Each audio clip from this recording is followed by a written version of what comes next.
प्यारे विद्यार्थियों, स्वागत है हमारे एक और नए वीडियो पे। तो आज हम लोग देखेंगे कक्षा 10वीं विषय हिंदी का वार्षिक परीक्षा 2024 जो आपका 6 फरवरी को पेपर होगा, उसका मैं फुल सोल्यूशन यानी रियल पेपर लेकर आ गया हूँ। इसमें से 75 पूर्णांक का रहेगा, तो इसमें आपका 70 तो भी फंसेगा। 100 में 100% गारंटी के साथ मैं बता रहा हूँ आपको। मैं पूरा आंसर के साथ बताऊंगा, इसलिए वीडियो को पूरा अंत तक देखिएगा। तो पहला क्वेश्चन है, सही विकल्प चुनकर लिखिए। तो पहला हो जाएगा हिंदी के पद साहित्य का दूसरा काल है, तो इसका सही हो जाएगा भक्ति काल। इसका सही आंसर हो जाएगा भक्ति काल। आप देख लीजिएगा, स्क्रीनशॉट भी कर लीजिए। आपको मैं बता दूंगा पेपर कैसे डाउनलोड करना है, वो भी मैं आपको बता दूंगा।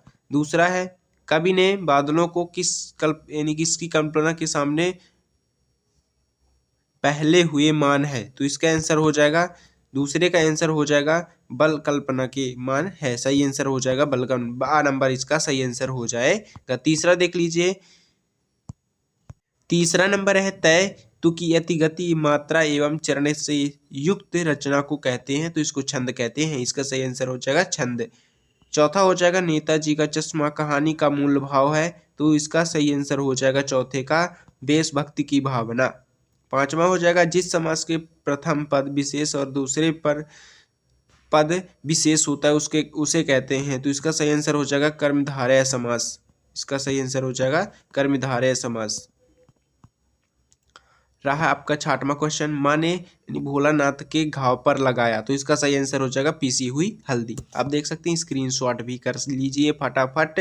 मैं आपको पेपर का पीडीएफ कैसे डाउनलोड करना है वो भी मैं आपको बता दूंगा।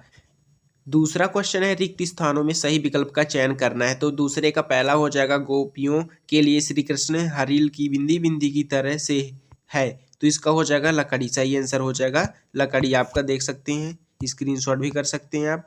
दूसरा है, नायक नायिका के संयोग का वियोग का वर्णन बिंदी बिंदी रस में होता है, तो श्रृंगार रस में होता है। तीसरा हो जाएगा, प्रतिमा पर सरकंडे का चश्मा बिंदी बिंदी ने लगाया था, तो कैप्टन ने लगाया था। चौथा हो जाएगा, जब क्रिया का रूप कार्य के अनुसार बदलता है तो कृतवाच्य होता है।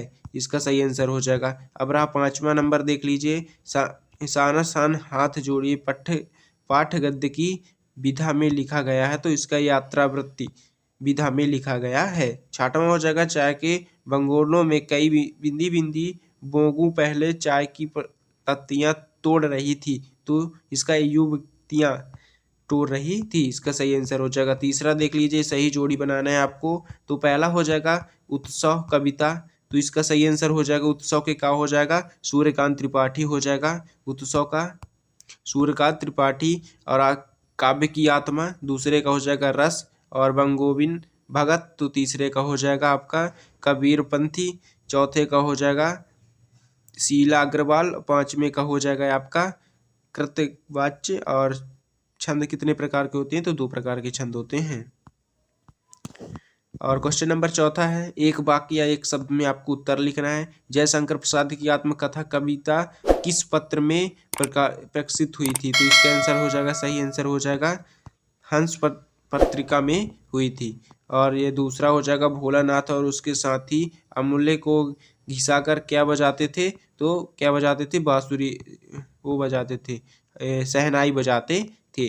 तीसरा हो जाएगा, संस्कृत निबंध में किससे टकराने की प्रेरणा देता है, तो तीसरे का आंसर हो जाएगा आपका संस्कृत निबंध हमें जीवन की विभिन्न पहलुओं के बारे में प्रेरित करता है, विभिन्न पहलुओं के बारे में प्रेरित करता है। क्वेश्चन नंबर चौथा हो जाएगा, टेढ़ी खीर मुहावरे का अर्थ है। और पांचवा देख लीजिए, हिरोशिमा नामक कविता किस काव्य संग्रह से ली गई। और छठवां हो जाएगा, कंपनी के काम के सिलसिले में कस्बे में कौन गुजरता था, तो इसका आंसर देख लीजिए, आप स्क्रीनशॉट कर लीजिएगा फटाफट। तो चौथा रहा, पांचवा और छठवां। क्वेश्चन नंबर पांचवा है, सत्य असत्य का चयन करना है आपको। तो पहला हो जाएगा, उद्धव का संदेश गोपियों को गुड़ की तरह मीठा लगा।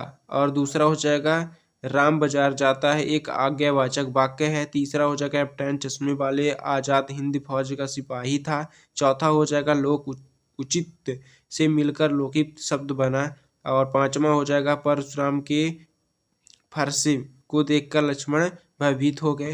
तो इसका आंसर रहा, आप स्क्रीनशॉट कर लीजिए फटाफट। पहला हो जाएगा असत्य हो जाएगा, दूसरा सत्य हो जाएगा, तीसरा सत्य हो जाएगा, चौथा सत्य हो जाएगा और पांचवा और छठवां हो जाएगी असत्य और पहला हो जाएगा और सब सत्य हो जाएंगे। आप स्क्रीनशॉट कर लीजिए। तो क्वेश्चन नंबर 6वां है, रीति काल को श्रृंगार काल क्यों कहा जाता है, लिखिए। 7वां हो जाएगा, तुलसीदास जयशंकर प्रसाद की काव्यकथा विशेषताएं निम्नलिखित बिंदुओं के आधार पर लिखना है आपको।